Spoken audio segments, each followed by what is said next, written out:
Hello students, DIB के YouTube channel पर मैं हेमंत चौबे एक बार फिर से आप सभी लोगों का स्वागत करता हूं। आज हम अपने इस वीडियो में डिस्कस करेंगे MPPSC 2025 का जो हाल ही में नोटिफिकेशन आया है उसको लेकर। और जैसा कि आप सभी लोग जानते हैं कि जब से ये नोटिफिकेशन आया है तब से चारों ओर MPPSC की जो तैयारी कर रहे हैं अभ्यर्थी, उन सभी में एक माहौल बन गया है। और वो माहौल बन गया है सर्वम दुखम। एक्चुअली सर्वम दुखम आपको पता होगा, ये बौद्ध धर्म के विचारधारा से संबंधित है। और जो बौद्ध धर्म है, बौद्ध धर्म में 4 आर्य सत्य हैं, जिसमें सबसे पहला जो आर्य सत्य है वो क्या है? सर्वम दुखम। यानी गौतम बुद्ध ये बोलते हैं हमारे चारों ओर दुख है। तो यही माहौल बना हुआ है इस समय। जब से नोटिफिकेशन आया है तब से केवल और केवल निराशा का माहौल है विद्यार्थियों के बीच में। और वो बिल्कुल सर्वम दुखम की तरह दुख के सागर में डूबे हुए हैं। ठीक, हम इस पर ही डिस्कस करेंगे आज, क्या आखिर ऐसा क्यों हो रहा है ये सब। बुद्ध ने ये बताया, पहला आर्य सत्य सर्वम दुखम, यानी संसार में चारों ओर दुख है। और बुद्ध ये भी बताते हैं कि दुख का कारण भी होता है। तो दुख का कारण है एक्चुअली देखा जाए, और उसके पीछे कारण क्या है? कारण यह है कि जब से विज्ञापन आया है तब से यही देखा जा रहा है कि विज्ञापन में क्या नहीं है। ठीक, आपने बहुत सारे वीडियोस देखे, बहुत सारे लोगों ने विज्ञापन का एनालिसिस किया है अपने अपने तरीके से। और वो जो एनालिसिस है, 99% एनालिसिस जो है वो इसी पर केंद्रित है कि विज्ञापन में आखिर क्या नहीं है। मैं यहाँ पर किसी की आलोचना नहीं कर रहा हूँ, क्योंकि सभी लोग अपने अपने तरीके से इस नोटिफिकेशन का एनालिसिस कर रहे हैं। जैन धर्म में एक और सिद्धांत होता है, और वो सिद्धांत आपने पढ़ा होगा, अनेकांतवाद। यानी कोई भी घटना होती है, उस घटना के बहुत सारे पक्ष होते हैं, और हर एक व्यक्ति उस एक पक्ष को उठाता है, उसे सत्य मानता है और फिर उसकी व्याख्या करता है। हाथी की कहानी भी है इसमें। अनेकांतवाद के आधार पर ही एक्चुअली देखा जाए ना, तो PSC 2025 का जो विज्ञापन जारी हुआ है, तो सभी लोग अपने अपने तरीके से उसकी व्याख्या कर रहे हैं। और जो उन्हें सत्य लग रहा है वो उस हिसाब से उसकी व्याख्या की जा रही है। और ज़्यादातर जगह जो व्याख्या हो रही है वो PSC में क्या नहीं है, उसके पीछे कारण यह है, जैसा कि आप सभी लोग जानते हैं, कि विज्ञापन आने के पहले MPPSC को लेकर के आंदोलन हुआ था, विद्यार्थियों ने आंदोलन किया था, फिर वो आंदोलन समाप्त हुआ था। और उसमें विद्यार्थियों की तरफ से कुछ डिमांड थी। तो वो जो डिमांड है, उस डिमांड की तुलना विज्ञापन से की जा रही है। और नो डाउट की जाएगी, इसमें कोई शक वाली बात नहीं है। जो भी तुलना की जा रही है गलत नहीं की जा रही है। तो डिमांड के आधार पर जो तुलना की जा रही है, उस तुलना के आधार पर हम ये देख रहे हैं केवल और केवल कि MPPSC के विज्ञापन में ये भी नहीं है, ये भी नहीं है, ये भी नहीं है। और इसी के चलते क्या है, चारों ओर सर्वम दुखम, यानी जो अभ्यर्थी हैं वो निराशा में, डिप्रेशन में, और साथ ही साथ भ्रम के माहौल में भी डूबे हुए हैं। और भ्रम का माहौल ये है कि भाई हम तैयारी आगे करें या नहीं करें। बहुत सारे प्रश्न है PSC अभ्यर्थियों के सामने, समस्याएं हैं। कुछ मुद्दों पे हम डिस्कस करते हैं यहाँ पर, कुछ चीज़ों पर। सबसे पहली जो बात आती है वो बात आती है कि विज्ञापन में पोस्ट कम है।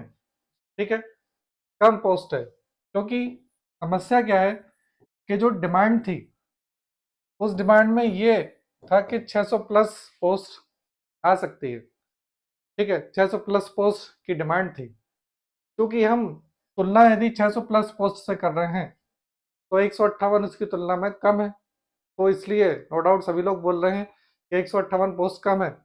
मैं ये नहीं कह रहा हूँ 158 ज़्यादा है, कम है, नो डाउट कम है।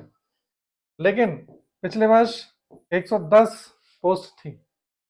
110 पोस्ट का प्रीलिम्स उसका रिजल्ट आ चुका है, उसका मेंस हो चुका है, मेंस का भी रिजल्ट आएगा, फिर उसका इंटरव्यू होगा और उसका इंटरव्यू का भी रिजल्ट आएगा और 110 लोग का तो चयन हो ही जाएगा और उसमें डीसीपी बन जाएंगे, डीएसपी जो भी पोस्ट थी उसके हिसाब से लोग उसमें चयनित, 110 लोग चयनित हो जाएंगे उसमें।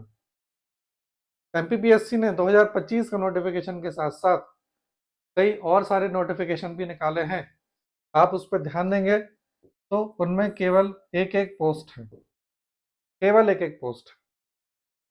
तो यदि ये देखा जाए कि पिछले वर्ष से हम यदि तुलना कर दें तो पिछले वर्ष से तो पोस्ट ज़्यादा ही है, यानी पिछले वर्ष से ज़्यादा बच्चों का चयन होगा। और यदि हम प्रीलिम्स की चर्चा कर लें तो प्रीलिम्स में 15 गुने लोग और राउंड फिगर में तो ज़्यादा ही चले जाते हैं, इतने लोग तो अंदर होते ही हैं, तो इतने लोगों का चयन तो प्रीलिम्स में होगा ही सही। अभी हाल फिलहाल आप यही सोच करके तैयारी करें कि प्री में इतने पद हैं, हमें इतने लोगों के बीच में चयन लेना है। अब कम पोस्ट है तो आप क्या करेंगे? यदि हम ये बात करें, मैं यहाँ पे आपको बात करना चाह रहा हूँ कि वास्तविकता, हमें वास्तविकता में रहना चाहिए, वास्तविकता में जीना चाहिए। क्या करिएगा? कम पोस्ट है, नंबर एक ऑप्शन आपको दे देता हूँ, आप तैयारी छोड़ दें, जो अपने आप में एक बहुत कठिन निर्णय है। तैयारी छोड़ने का निर्णय बहुत कठिन निर्णय होता है। दूसरी बात है, आपने पीएससी का फॉर्म नहीं भरा, तो फिर क्या करेंगे आप? कोई और फॉर्म भर सकते हैं, अभी कोई और वैकेंसी नहीं है, व्यापम की जो घोषणा हुई है वो बाद में इसके फॉर्म भरे जाएंगे, उसके लिए भी मैथ्स रीजनिंग वगैरह चाहिए होता है।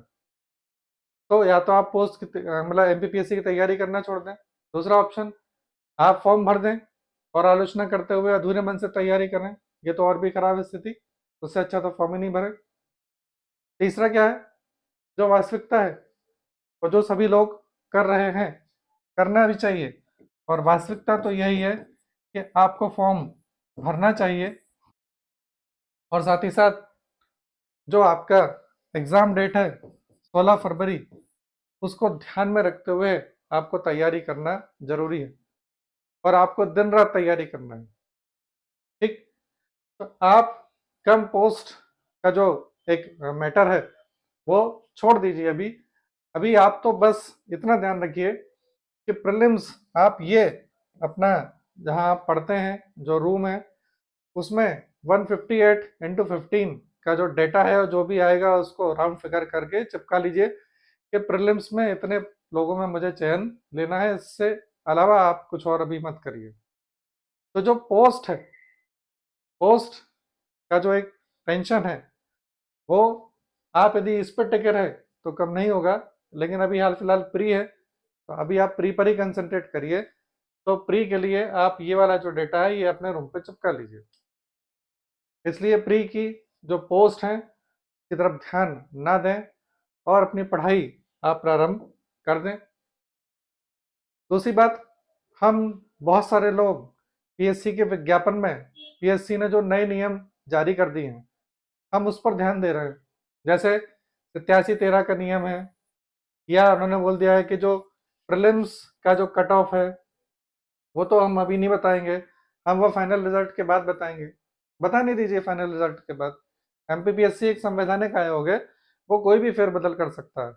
यूपीएससी में प्री के आंसर की जारी नहीं की जाती है, उसके भी नंबर बाद में बताए जाते हैं और यूपीएससी का पैटर्न एमपीपीएससी ने अपना लिया है, उसमें हम कुछ कर भी नहीं सकते हैं। तो छोड़िए, रहने दीजिए।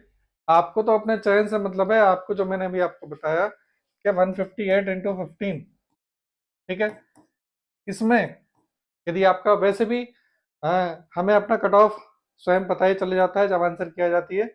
158 इंटू 15 में आपको ध्यान रखना है, कट ऑफ बता रहे हैं नहीं बता रहे हैं छोड़िए, हमारा तो मुद्दा केवल और केवल कितना है कि हमारा प्रीलिम्स यहाँ पर निकलना चाहिए। रही बात 87-13 की, तो पूरा का पूरा प्रयास ये करना है कि भाई हम मेन लिस्ट में आ जाएं और 13 की यदि बात की है तो 13 का मुद्दा सॉल्व हो ही जाएगा। तो मुझे ये लगता है कि आपको इन मुद्दों पर ध्यान देने की आवश्यकता नहीं है। अब एक और हमारे मन में सवाल घूम रहा है कि परीक्षा की तिथि बढ़ेगी क्या, क्योंकि यहाँ पर अभी आ गया है, अभी ऐड आया है, ठीक है। और 16 फरवरी कुछ ज़्यादा ही पास में है। कुछ आंदोलन की फिर से तैयारी की इस प्रकार की खबरें आ रही हैं कि वो हम बोलेंगे कि आयोग से आप बढ़ाएं। तो हमारे मन में कहीं ना कहीं ये प्रश्न हमेशा ही और लास्ट डेट तक घूमता रहता है और ये हमारी तैयारी को बाधित करता है। तो परीक्षा की तिथि बढ़ेगी क्या? हाल फिलहाल आज की परिस्थितियों में देखते हुए मैं इसका जवाब आपको लिख देता हूँ कि परीक्षा की तिथि अभी जो परिस्थितियां हैं नहीं बढ़ने वाली है। आप जरा ध्यान करिए, मैं पहले भी आपको बता चुका हूँ कि आयोग ने कोविड में पीपीई किट पहना करके भी परीक्षा ले ली थी, एम्बुलेंस खड़ी करके भी परीक्षा ले ली थी। तो परीक्षा की तिथि तो बढ़ने से रही। मैं 100% श्योर हूँ अपनी तरफ से कि परीक्षा की तिथि नहीं बढ़ेगी, जो तिथि है वही रहेगी। उसके हिसाब से टाइम टेबल बनाइए और पढ़ाई करिए। एक और प्रश्न है, बहुत बड़ा प्रश्न, पोस्ट बढ़ेगी क्या? सभी लोग सोच रहे हैं। पहली बात तो आपको पोस्ट पर ध्यान नहीं देना है। दूसरी बात, हमारे दिमाग में चलेगा, हम वास्तविकता में जीते हैं, तो यहाँ 50-50% पॉसिबिलिटी है, ठीक, 50-50%। हालांकि मुझे थोड़ा सा लग रहा है यस की तरफ पॉसिबिलिटी ज़्यादा लग रही है, और हो सकता है कि 100 के आसपास पद एक अंदाज लगाया जा सकता है, क्योंकि कई सारे विभाग की तरफ से भी पद नहीं आए हैं। तो 100 या 150 बहुत हुआ, तो हो सकता है टोटल वैकेंसीज 300 हो जाए, लेकिन अभी कुछ कहा नहीं आ सकता है। पॉसिबिलिटी है प्रीलिम्स के रिजल्ट आने के पहले पहले तक पोस्ट बढ़ भी सकती है। तो पोस्ट बढ़ रही है या नहीं बढ़ रही है, हमें इस पर ध्यान नहीं रखना है। बढ़ जाएगी तो बहुत अच्छी बात है, और नहीं तो हमको केवल और केवल, मैं आपको फिर से फार्मूला बता दे रहा हूँ कि आपको केवल और केवल इस पर ही ध्यान रखना है। प्रीलिम्स पे भी ध्यान रखिए कि आपका प्री निकलना आवश्यक है। तो ये तनाव अनावश्यक रूप से आप मत लीजिए। तो ये जो चीजें थी, जो मोटे मोटे डाउट थे, जो हमको पढ़ने नहीं दे रहे हैं, इस पर मैंने आपसे डिस्कस कर लिया, ठीक। और मेरा जो मैसेज है आपको वो यही है कि आप अनावश्यक रूप से जो तनाव ले रहे हैं, आप उस तनाव से बाहर आ जाइए। आपके मन में ये जो भी डाउट्स हैं, पोस्ट डेट, आप छोड़िए। आपको दो चीज़ें याद रखना है, आपकी एग्जामिनेशन डेट क्या है और वो डेट नहीं बढ़ेगी। दूसरा आपको याद रखना है कि आपको प्रीलिम्स क्वालिफाई करना है, तो प्री में 158 लोगों को नहीं लेंगे, 15 टाइम्स लोगों को ले लिया जाएगा, राउंड फिगर में ज़्यादा भी लोगों के लिए लेते हैं। तो आपको वो ध्यान रखना है कि इतने लोगों के बीच में आपका चयन हो जाना चाहिए। इन चीज़ों को ध्यान में रखते हुए ही आप इतने लंबे समय से तैयारी कर रहे हैं। और आप ध्यान रखिए हमेशा कि प्री में यदि 50 एमपीपीएससी में यदि 110 से भी कम पद आए, 50 पद भी आ गए, तो भी लोग तैयारी करेंगे, फॉर्म भरेंगे, परीक्षा देंगे और चयन ले लेंगे। इसलिए ठीक है, नो डाउट, मैं ये नहीं कह रहा हूँ कि पोस्ट ज़्यादा है, बहुत कुछ अच्छा हुआ है, हम इसमें जाएंगे ही नहीं। मैं आपको सीधा सीधा एक मैसेज ये देना चाह रहा हूँ कि आप अपनी तैयारी एग्जामिनेशन डेट को ध्यान में रखते हुए पूरे जोर शोर से करिए। नहीं तो जब प्री का रिजल्ट आएगा और उसमें आपके साथी चयनित हो जाएंगे, तब आप अपने आप को स्वयं को कोसेंगे कि मैंने तैयारी आखिर क्यों नहीं करी और मैं क्यों बेकार की चीज़ों में पड़ा रहा। ठीक है, तो मेरा मैसेज यही था, वास्तविकता में रहिए, तैयारी करिए और प्रीलिम्स को क्वालिफाई करने की रणनीति बना लीजिए। आप जो भी टाइम टेबल बनाए, टाइम टेबल बनाइए, उसको फॉलो करिए और पढ़ाई करिए। तो अभी से ही प्रीलिम्स की तैयारी में लग जाएं। All the best.